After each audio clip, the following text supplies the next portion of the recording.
Welcome back to the wood shop. Today I'm going to show you a new operation. This one is on the router table here. We're going to make a cut called a Roman OG. Okay? If you'll zoom in here, we'll show you what the cut looks like, and then we'll actually make a cut. So if you look closely, you'll see the profile. It's got a curve and then an opposite curve, and then it comes down straight. Okay? It's called Roman OG. To cut this one safely, we're going to cut it just like we do on the table saw. Left hand here, pushing back against the wall and down into the table. We do not want our hand directed into the cutter just in case something happens and this board disappears. I don't want to be shoving my hand into the cutter. So again, it's plants on the table, back against the fence, down against the table. Okay? When I push it through, I'll be using it just like I made the same cut on the table saw. You go through like so.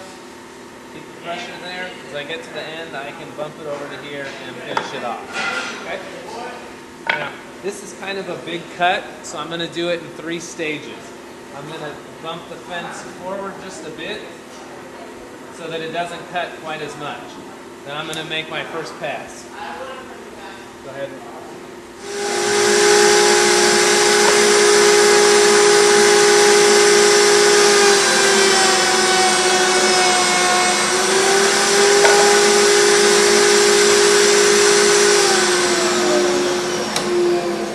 Just want to show you the difference real quick. So it's making this cut here.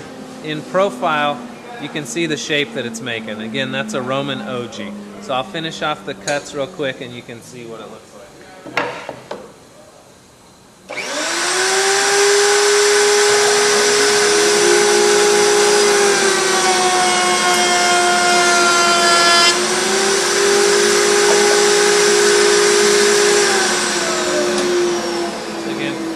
Finishes off the cut. You can see in the profile that the paint what it looks like.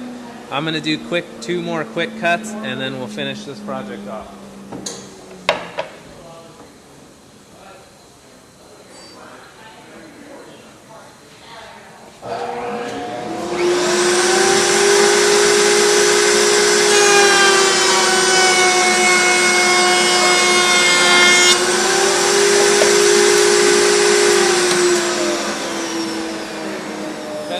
So it's starting to take our final shape. I'm going to do the last cut. It'll just shave off a tiny little bit.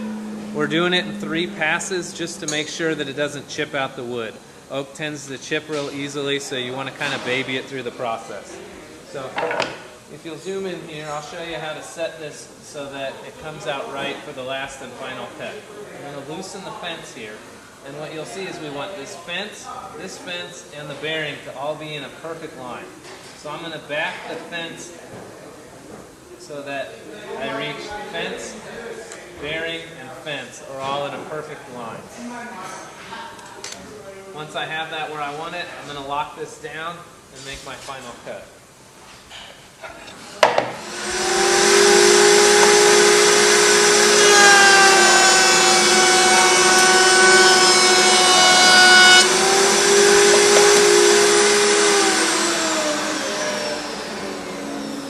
So that'll show you what the profile